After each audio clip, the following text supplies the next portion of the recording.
Hej.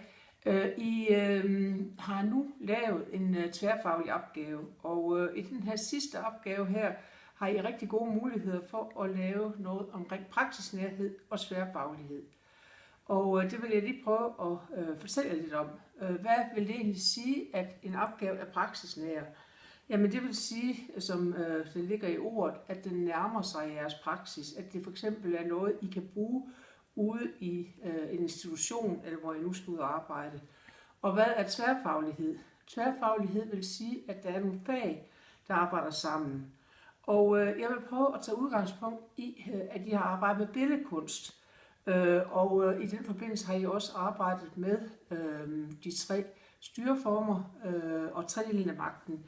Hvis vi nu tager eksempel billedkunst, så er der sådan en meget dejlig bog her, der hedder En kunstbog for børn og barnlige sjæle.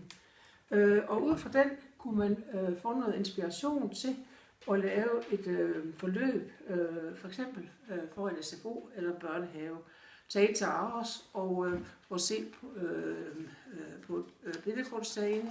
Det kunne også være at sidde på Horsens Kunstmuseum og se på Kvium. De har en specialudstilling der.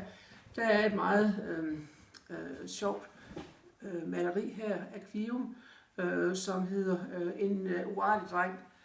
I kan få nogle idéer faktisk i den her bog til, hvordan I kan arbejde med billedkunst. Og det var så en vinkel i forhold til at planlægge en aktivitet, som jo også har en tråd ud til pædagogik, og hvor I også kunne lave en splittermodel. Endelig har vi jo også i pædagogik og samfundsfag i pædagogiske læreplaner, som I kender de 6 temaer, hvor vi blandt andet jo også har kulturelle udtryksformer, og hvor vi også har den personlige alsidige udvikling. For at nævne et par stykker, her vil det være rigtig godt også at have fokus på, at når vi skal lave aktiviteter for børn, så skal de lære at tale efter tur. Og det er jo sådan set en forøvelse til at deltage i et demokratisk samfund. Endelig kunne I gå ind og så vælge et maleri, og så lave en danskfaglig aktivitet, hvor I for eksempel laver en billedanalyse.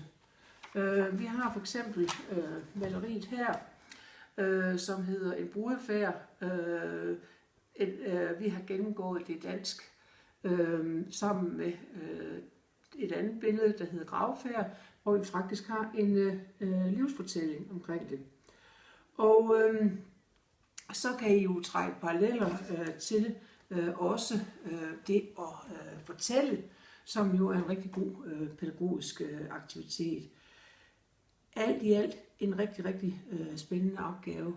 I kan glæde jer til at gå i gang med. Så god fornøjelse.